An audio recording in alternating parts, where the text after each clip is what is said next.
Hello, my wonderful people. Good morning, good afternoon, good evening, good night, depending on your time zone or anytime you are coming across this wonderful platform, Linda's TV show. If it is your first time and you like what you are seeing here, oh yeah, kindly subscribe, put on your notification bell to all notifications.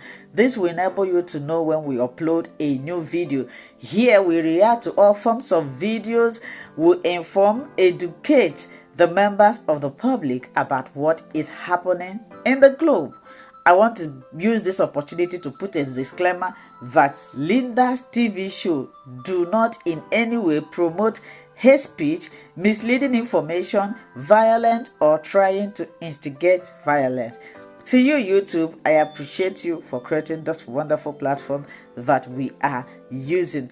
My dear people, I don't want to waste much time. There is something I saw. Eale Soyinka finally is calling for decentralization of government so that everybody. So now they have known the importance. You see, I could remember when Mazi Nnamdi Kanu, whom they kidnapped before, was calling on restructuring.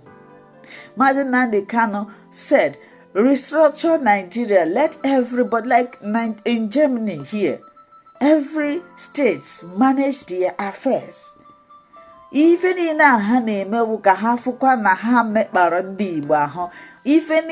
even ordinary to change their constitution that is only favorable to them, they refused.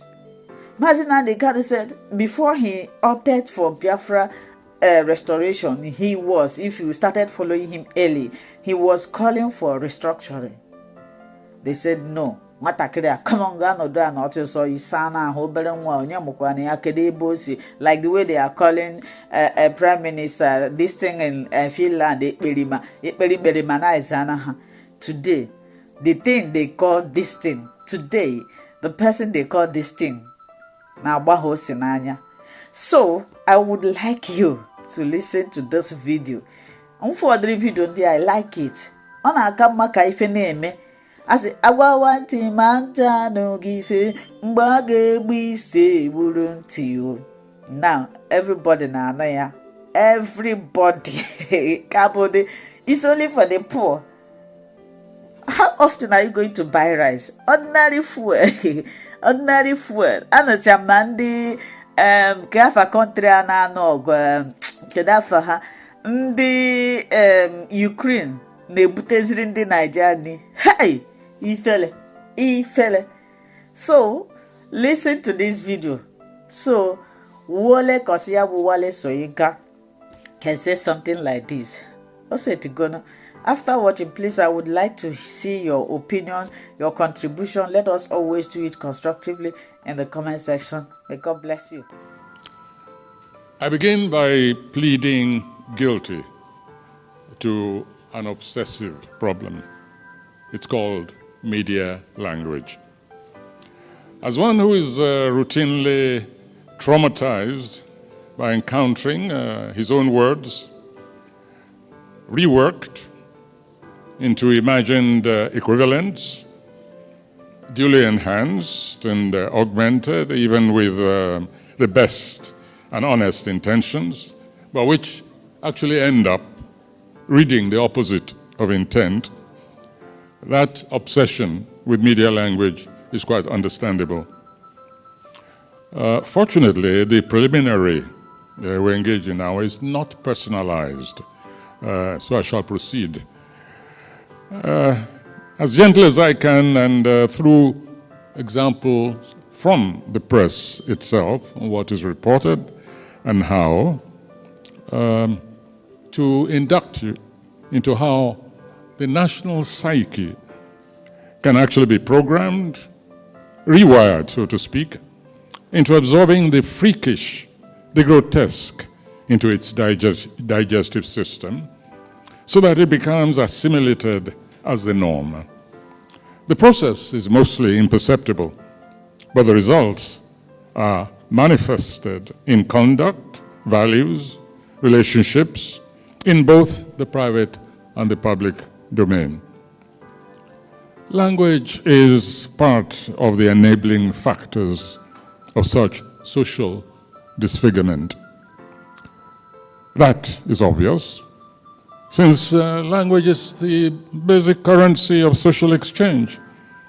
The print media has a very special responsibility in this respect. As the communication field blows wide open, instantly and promiscuously accessible, it becomes a very huge responsibility. That new field is patronized by the knowledgeable and the vacuous, the purpose-oriented and the dilettante, the nihilist as well as the builder. By contrast to the general field, a technological one, known as the social media, the print remains the product of a long tradition of discipline and commitment, no matter how suspect and sometimes unpalatable or disagreeable its choices in political partisanship might be. The real veterans of the species often become famous for what is known as a house style. Each consciously aspires to credibility among its peers, respect, and even among its competitors. When it slips up, the print media at least makes effort to clean up its act, or else confront retribution. In sum, each member of that estate strives not to lower the sensibilities of the humanity it claims to serve. This is where the issue of language comes in. The secret sign of progress is when one finds that the frequency of certain reprehensible expressions has diminished and eventually even vanishes altogether. Retrogression is when certain replacements are introduced through imitation and they attain a currency through sometimes just ignorance of the effect and sometimes even a craving to be part of the crowd. These days, for instance, it is unlikely that you will find an account of a motor accident which reports that many passengers were roasted alive or roasted to death. Yet, up to a few years ago, the print media was almost competitively awash with it. It was almost as if journalists were in the hunt for nothing else, I beg your pardon, but these fiery road shows, just so that they could splash the supposed barbecue party across their pages. And so it was quite a shock for me to encounter, just a few days ago, yet another innovation along that perverse valuation of human life. Perhaps it was just an isolated slip in standards, but it struck me as a reflection of the state of the collective conscious of a fast unraveling station, a condition that provoked my recent novel, Chronicles from the Land of the Happiest People on Earth. Hopefully, some of you have come across it. It quite rightly earned comments such as a lavish exercise in the vein of gallows humor. However, that work belongs to the realm of fiction, not daily reportage. It was perhaps unfortunate that this was one of those occasions that I chose to browse through the newspapers after a stretch of absence, just to acclimatize myself with a whiff of environmental fragrance. And, well, what did I hope to expect? Morbidity as the staple diet. Now, one has become accustomed to that. It's a reality in our society. However, there was one headline that instantly leapt out. Yet another one of those mystery deaths. The casualty, a young female graduate on her way to Europe. Without any conscious effort, my mind flew instantly to certain precedents. First, to that student victim of the fanatic lynch mob in Sokoto, Deborah Samuel. Next, further back, to yet another student, Cynthia, who was lured into a hotel on Victoria Island and was drugged, robbed, raped, and strangled. Her killers were also youths, mostly around her own age. I paused, took a deep breath, then proceeded to immerse myself in details. It turned out that this was not a Deborah scenario, and it vastly differed from the Cynthia exercise in murder via virtual encounters.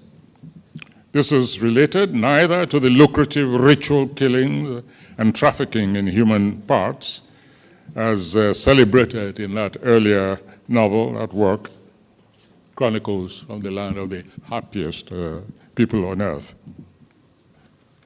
When the word restructuring is bruited around, we often hear the challenge, hey, what do you mean by restructuring? Well, I don't even like the word restructuring. I prefer the expressions like reconfiguration, decentralization. Everybody can grasp that. Decentralization. And those who lead us, they recognize the necessity of it.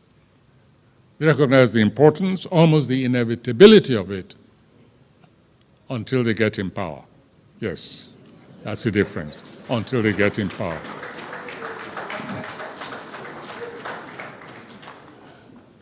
Deconstruction,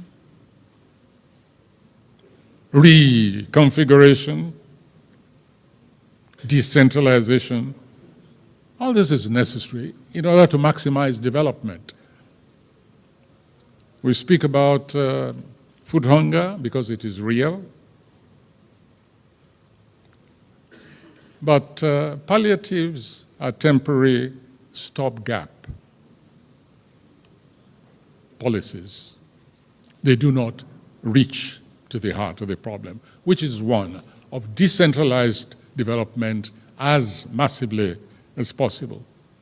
I've attended food conferences, workshops really, all over the world, from Makerere to India, even to Paris, to Sochi, at least conferences in which the whole issue, and Munich, the issue of food security has been addressed.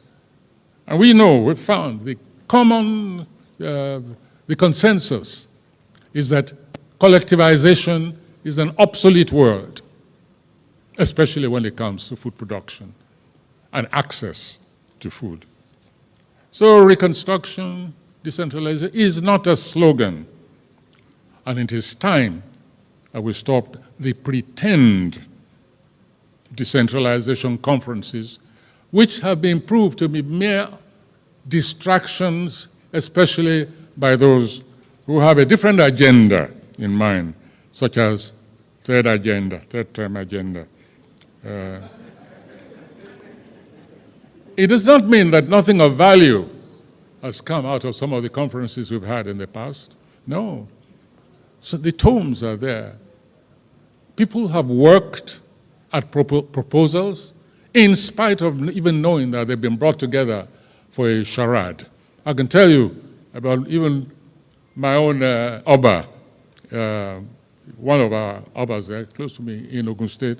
He came to me and said, it's going to happen, and we've nominated you to go and represent us. I said, where? He's going nowhere. He came back later, I said, you were right. I said, proper wayo. He said, they wasted our time. He said, they fed us well, they gave us allowances. He said, but it was all a waste of time. It's about time, I think, at this nation, that leaders stop taking this nation for a ride. You know we must decentralize. Security, you know, has become a bugbear. From all corners of the nation, that is the cry. Decentralize, simply so that government can come closer to the people and productivity can really be manifested as a product of citizens, not simply as a manna from heaven. That is the attitude that obtains at the moment. Let me, so that, yes, I know that the fear is one of collapse, breakup. That has been the excuse being given by several regimes. But suppose the nation is breaking up informally. In other words, as a fact, rather than as theory. Then hadn't you better just address this, come straight on and see exactly what happens? What is wrong with genuine representatives sitting down and saying, this should be the protocols of association.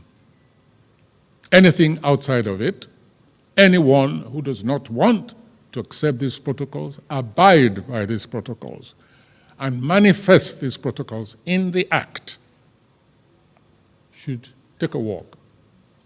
I have no problem at all with even what is known as a nation, beginning as a vast football field and ending up as a ping-pong table. If that is going to restore dignity to citizens, if that is going to guarantee 3 square meals a day, then so be it. One of my favorite expressions, which people say is extreme, is, let nations die, that humanity may live. It's something.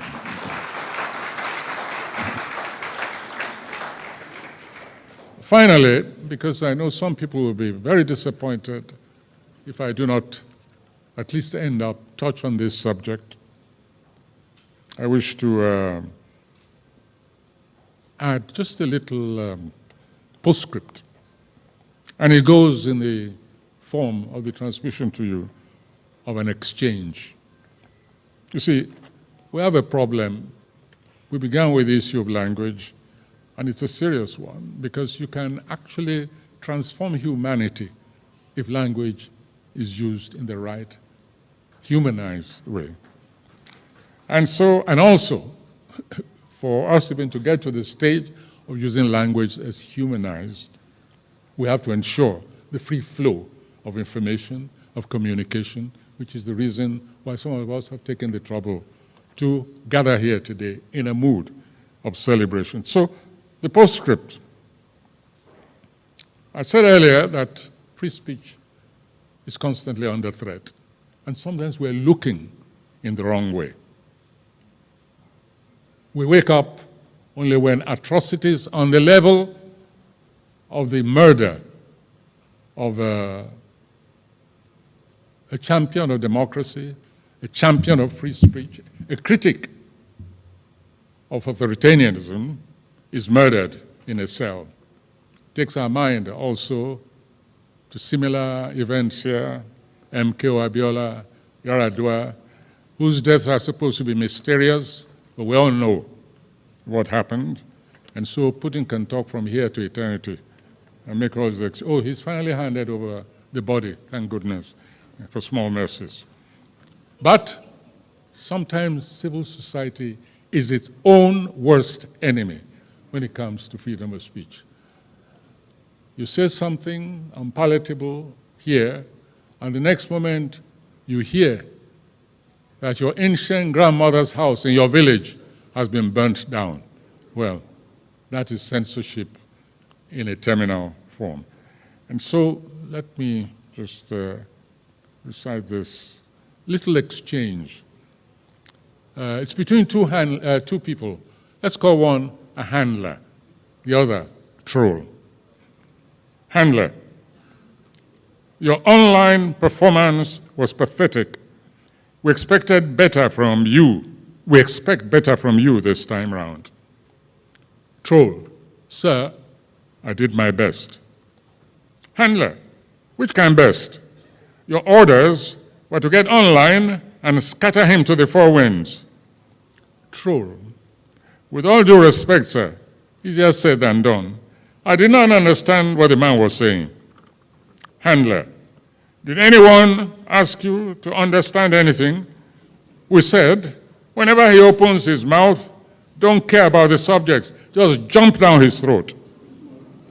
End of dialogue. Now, a friendly message. Be very careful.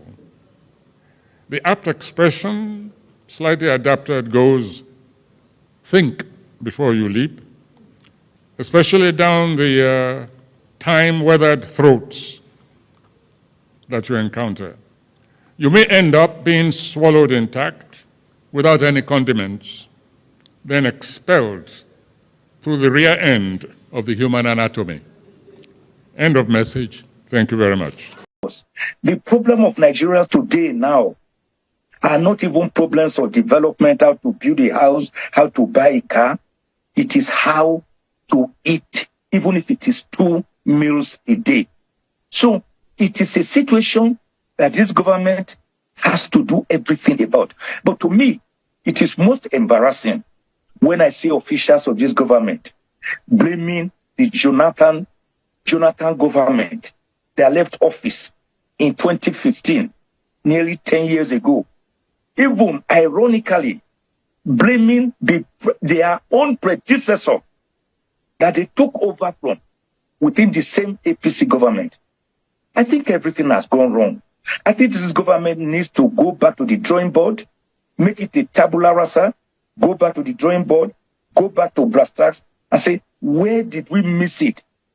Microeconomics? How did we come here? How? When did CBN become a commercial bank doling out money? Why have BDCs, people who sit under the trees and small tables, how can they control your economy and determine how much a dollar should cost? Why has the government dollarized the economy that you can even see government officials spending money and spraying dollars? Why are things so bad? And the way we are going, it's already 1,000 naira, 50 naira to the dollar. When I predicted last year it will go to 1.5, some people said I was crazy. But can I now predict, if we are not careful, we'll be going to a situation where we once saw in Ghana, where they were carrying their cedi in baskets to the market to go and buy things which they would put in their pocket. Before the end of this year, if we are not careful, the naira may exchange to up to 4,000 naira to the dollar. Do you know why? Prof, Because there's nothing things changed rapidly in the last 2 days. The naira was exchanging in the parallel market for up to 1,600, 1,700. In fact, at some point, it went to about 1,850 or thereabout. But it seems come down to about 1,004 thereabout. I don't know how much it sold today. But it looks like in the last 24 hours, things are really dropping. But when you say drawing board, what is drawing board? Because this is a new government who says that it's going to bring renewed hope to Nigerians. What is the meaning of drawing board anyway? This is not renewed hope. This is renewed poverty. But we were already having poverty before. But it is now renewed on a higher scale. Going back to the drawing board by that, I mean that this government should try to think outside the box. If possible, think without the box. New innovations. Look at what is going on in Argentina and other countries. It was one great philosopher who said, if you continue to do things using the same methods by which you did them before, only a madman will do that. So this government cannot think that mere removal of oil subsidy was the magical wand we were looking for. And I knew it would not work. By the way, what is this oil subsidy? Because I still hear some people again say the government has to remove oil subsidy. So when will this subsidy be removed finally? What is this subsidy? When does it stop? Why are we operating cloud access economy, what we call disarticulate economy, of consuming what we do not produce and producing what we do not consume? That is what is going on. So what is this subsidy? When is it going to stop? What are the palliatives? What are the measures to cushion the effect? None in place. That is what I mean by government going back to the drawing board. They wanted to come to power. The people have given them power. But the people are now the ones demonstrating because they are hungry. And I was shocked to hear one government official saying these spontaneous demonstrations were sponsored. Sponsored by who? Do you think hunger knows politics? Hunger does not understand APC or PDP or Labour Party. Hunger is neither Fulani nor Hausa nor Edo nor Igbo nor Yoruba. Hunger does not have color. Hunger is hunger. And a hungry man is an angry man. And that is why these spontaneous demonstrations are coming up from Ibadan to Shogbo, from Kano to Sokoto, from Aba to Wiri, from Benin to Enugu, from Port Harcourt to Calabar. And you are saying these are sponsored? Hello? When the house is on fire, the blind will know because they will feel it. The lame will know because they will hear about it. The dumb will know because they will feel it. Things are bad. Bad. And it has never been so bad. Yeah. So let's not pretend. Yeah. Please, for God's sake. Yeah. Let me take you quickly, because one of the major reasons why I invited you, this is just coincidence that this is happening today. One of the reasons why I spoke with you over the weekend is the worry and concern of very senior member of the bar. And as a very senior member of the inner bar, you are also worried when we had the conversation about what is going on in Osun State. The judiciary has been on vacation, not a voluntary vacation, a compulsory vacation, which is called a violent civil vacation, a holiday, so to say. What is going on in Osun State? Judiciary is on perpetual holiday there since December last year, or November, thereabout. It's such a shame that the judiciary in Osun State has been on forced strike and vacation since November 22 last year. By the way, I am patron to JUSUM, the Judiciary Staff Union of Nigeria. And because of that, I know their plight. I know their problems. We usually say the judiciary is being buffeted by the executive or by the legislature. But this is a situation where the judiciary is actually self-destruct, engaging in self-immolation, thereby exactly bringing to fruition what Alexander Hamilton once said in his Federalist Paper number 78, that the judiciary is the weakest of the three arms of government because it does not have armies to defend itself, and it does not have a purse or finances to control. But Sean, the irony is that this time, it is not the other arms of government that are dealing with the judiciary. It is the judiciary itself that is dealing with itself. The Chief Judge of Osun State, Justice Oyebola Adekwele Ojo, should, to me, climb down from her high horse and attend to the burning issues at stake.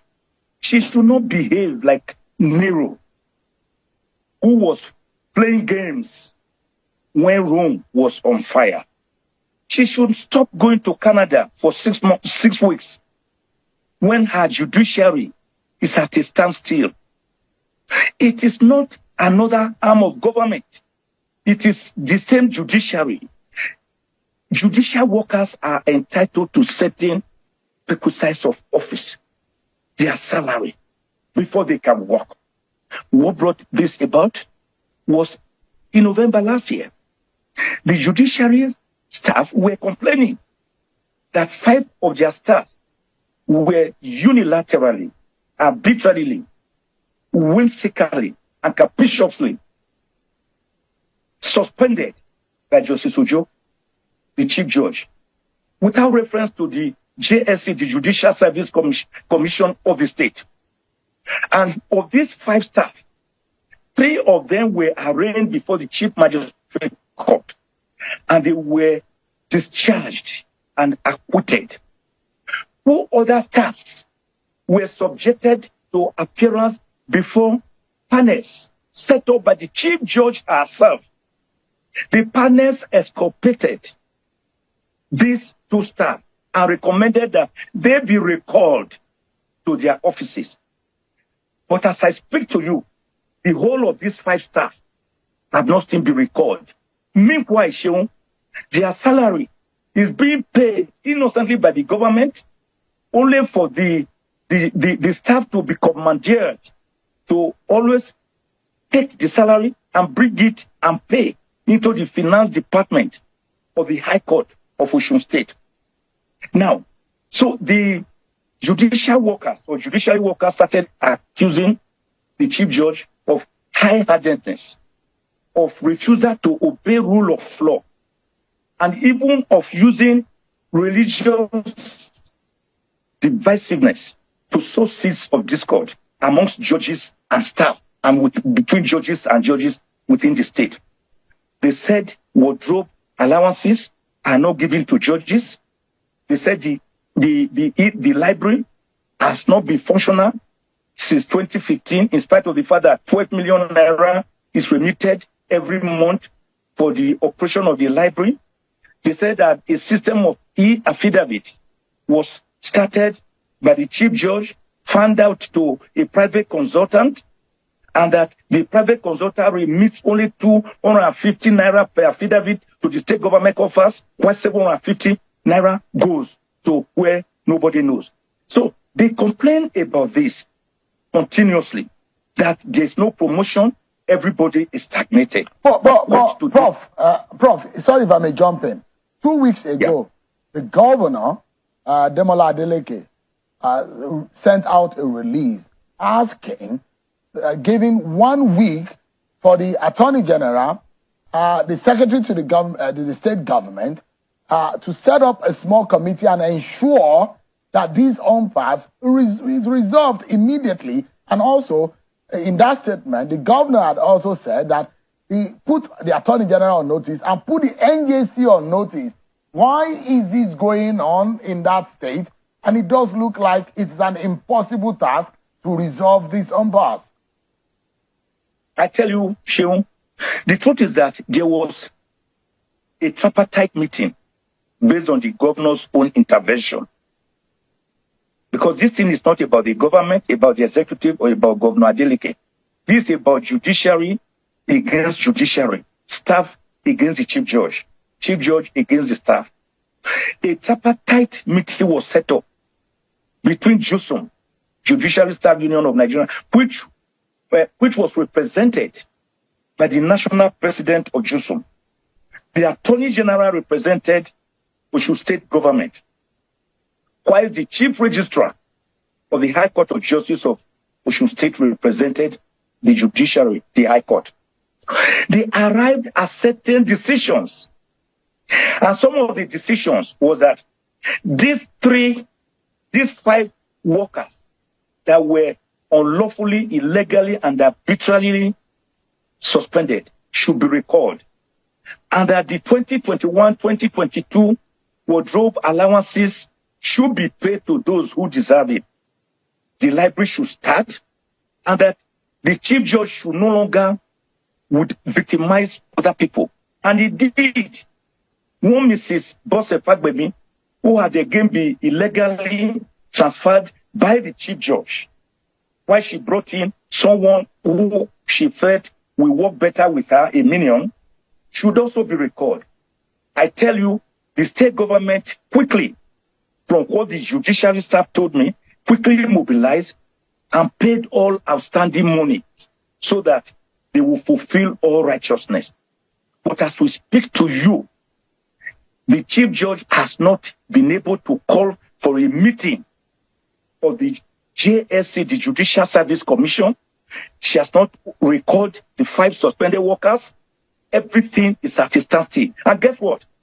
November last year, the staff members, feeling buffeted to a corner, decided to picket the High Court premises and the Chief Judge's office. They told me, and this is already in the public domain, in video, in words, that the Chief Judge invited the police. The police came there and brutally, forcibly, forcefully, scattered the peaceful demonstrators, shooting sporadically, tear gas. Some of these workers were injured, some were hospitalized, some ran for their dear lives. So the entire place till tomorrow. But I mean, the NJC, the NJC, looking at solution now, the NJC should be the supervisory institution over a state judiciary, for example. I mean, shouldn't the NJC be weighing in on this matter? What do you think is a way out, the solution? As a matter of fact, the JUSUM and another private NGO, including the House of Assembly, have since petitioned the Chief Judge against the Chief Judge to the NJC. Don't forget that the House of Assembly had, pursuant to what they consider to be their powers, under Section 128, Subsection 2, and 129 of the Constitution, suspended the Chief Judge. Although they later said they were not suspending her, but they were recommending to NJC to suspend her. Don't forget that it is the NJC under Section 292 of the Constitution that has disciplinary powers over judges. So the NJC now has the petitions of these people, should quickly summon a meeting to look at it. I am aware of the decision of Eleru Habib, the Attorney General of Kwara State, and other cases, including the case of Ngajiwa, that it is only the NJC that has powers, disciplinary powers over judges. And that it is when they have finished that you can even call in security agencies. So as far as I'm concerned, as far as the facts show, the Osun State government, including the JUSUM, including the House of Assembly, have done all they should and all they can by now sending formal petitions to the National Judicial Commission, NJC, and it is now left for the Chief Justice of Nigeria, Justice Wahala, who also doubles as the chairman of the NJC, to quickly meet and resolve this matter. Do you know what, Sheon? Do you know what it means to close down a state judiciary for 3 months? Do you know that potential investors, when they hear about that, they will run away? That is one whole arm of government has been suspended, like what the military governments normally did. It was always because they suspended the other arms of government that we said they were military dictators, military tyrants. But here is a situation where it is neither the executive nor the legislature suspending the judiciary, but the judiciary itself suspended it through the acts of the Chief Judge, who should actually, I must pray her, my Lord, I pray you earnestly to please, in the name of God, in the name of all that is good for Osun State and the judiciary, to look at it and climb down from your high horse. All these workers, because a house without pillars is no house. Yeah, that is why you can't function. Yeah, can't function without it. Call them for a round table meeting. Yeah. You can resolve this matter in 24 hours. All right. Even without calling the NJC. Why are you externalizing your problems, which you can solve? Yeah. Is it a matter of ego? Is it a matter of victimhood sense? I do not know. Or do you? We're due for a break, Prof.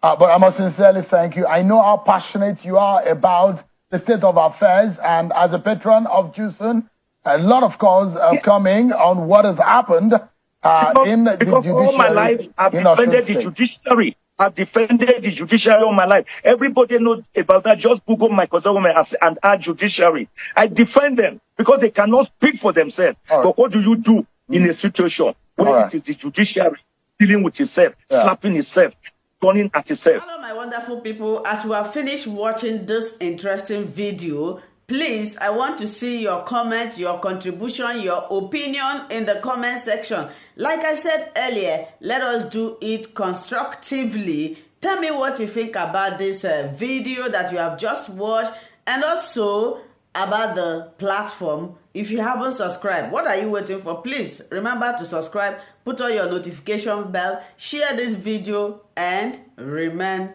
blessed.